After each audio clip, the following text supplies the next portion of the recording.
दोस्तों dark psychology को हमेशा से ही काफ़ी कॉम्प्लेक्स, आउट ऑफ रीच और डिफिकल्ट टू अंडरस्टैंड माना जाता रहा है। जब भी लोग इस डार्क साइकोलॉजी वर्ड को सुनते हैं ना, तो उनके दिमाग में सिर्फ एक ही चीज़ आती है कि ये कोई रहस्यमय चीज़ है, इससे हम लोगों को वश में कर सकते हैं, उनसे अपनी कोई भी बात मनवा सकते हैं, उनसे कोई भी काम निकलवा सकते हैं। पर सच्चाई तो ये है कि ये इतनी भी ज़्यादा कॉम्प्लेक्स नहीं है। अब हो सकता है कि आज जिन ट्रिक्स के बारे में हम बात करने वाले हैं, आप पहले से ही उनका शिकार हो रहे हो, कोई पहले से ही आपके ऊपर उन ट्रिक्स का यूज़ कर रहा हो।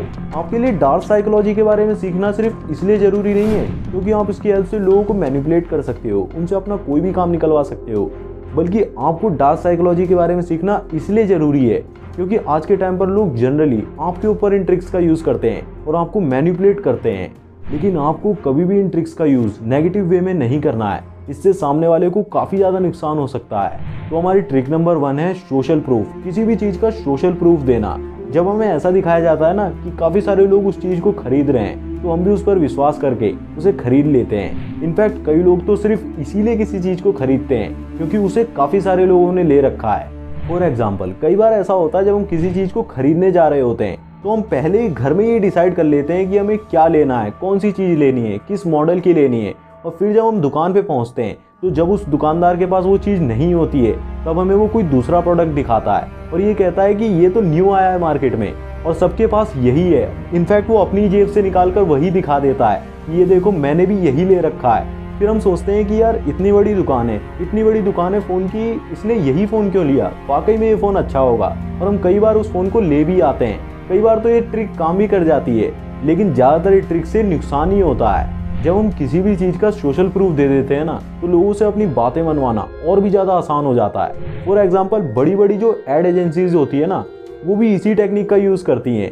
एक fake social proof bubble create करने के लिए। और कई बार तो ऐसा होता है हम किसी मूवी का सिर्फ पॉजिटिव रिव्यू देखकर ही उसे देखने चले जाते हैं, जबकि रियलिटी में वो इतनी ज़्यादा खास होती भी नहीं है।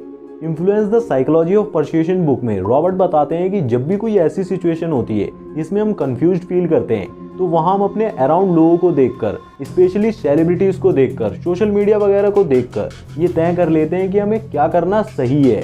और किसी भी इंसान से मिलने से पहले उसकी वही इमेज हमारे दिमाग में होती है जो भी हमने दूसरों से सुना होता है। And that's how toothpaste always works.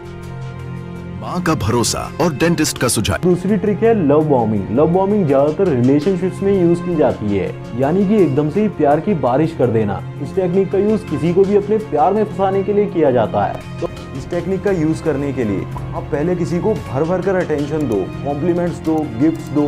फिर जैसे ही वो इन सब चीज़ों का आदी हो जाए, यानी कि एडिक्टेड हो जाए, उससे ये सब वापस छीन लो। उसे बिल्कुल ही अटेंशन देना कम कर दो, यानी कि बिल्कुल ही बंद कर दो। कॉम्प्लीमेंट्स भी मत दो, बल्कि उल्टा उसे क्रिटिसाइज करना शुरू कर दो।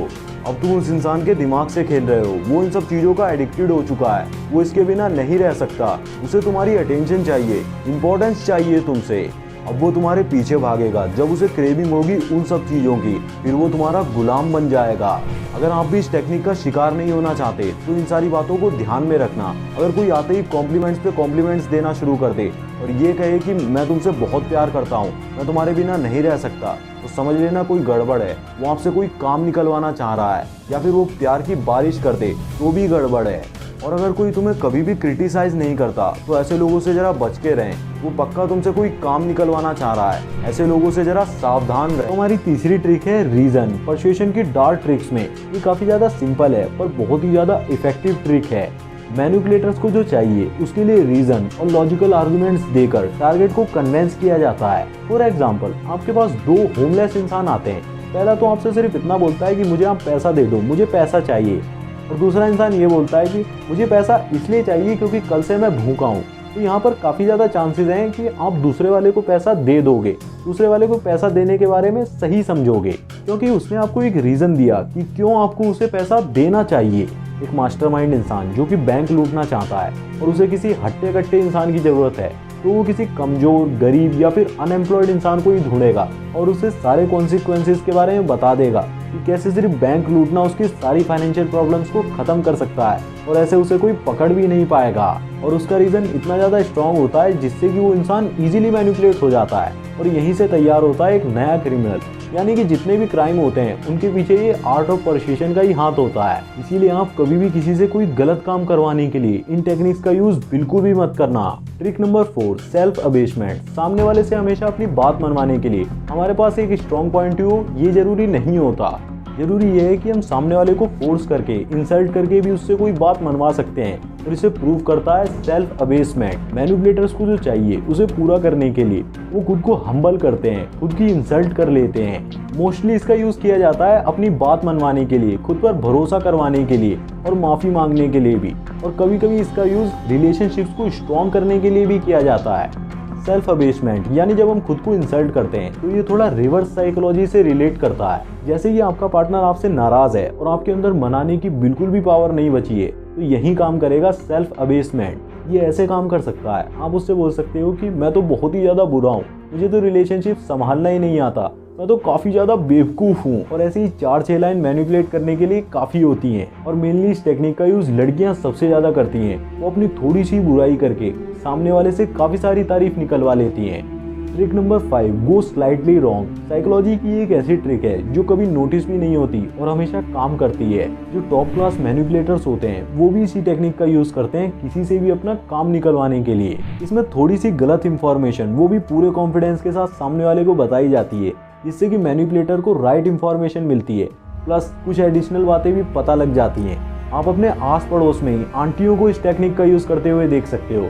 जैसे कि अगर उन्हें पता लगाना ना कि पड़ोसी के बच्चे का रिजल्ट क्या रहा, तो वो ये कहेंगी कि मैंने सुना है कि अंजलि ने क्लास में टॉप किया, और फिर बस उसके बाद टॉप किया नहीं किया, कितने मार्क्स आए, पिछली बार से ज़्यादा आए, सारा कुछ उन्हें पता लग जाता है। ये एक छोटा सा एग्जाम्पल है जो कि काम कर भी सकता है और नहीं भी कर सकता, लेकिन मैनिपुलेटर्स इस टेक्निक को बहुत ही प्रोफेशनली यूज़ करते हैं और 99% बार उनका काम बन ही जाता है। ये एक ऐसी डार्क साइकोलॉजी टेक्निक है जो कि हिडन ट्रूथ्स को निकलवाने में हेल्प करती है और सामने वाले के इमोशंस और सीक्रेट्स को भी निकलवा सकती है।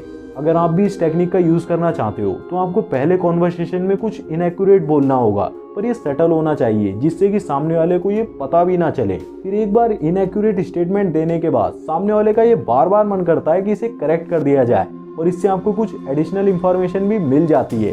तो ये थी कुछ डार्क साइकोलॉजी टेक्निक्स जिनको आप इजीली यूज़ कर सकते हो, और अगर आपके ऊपर इन टेक्निक्स का कोई यूज़ कर रहा है तो आप उससे बच भी सकते हो, खुद को प्रोटेक्ट भी कर सकते हो।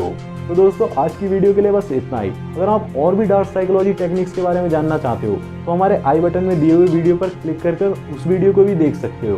तो दोस्तों मैं मिलता हूँ आपसे नई वीडियो में किसी न्यू टॉपिक के साथ। तब तक आप ऐसी वीडियोस को देखते रहो और हमारी वीडियोस को शेयर करते रहो।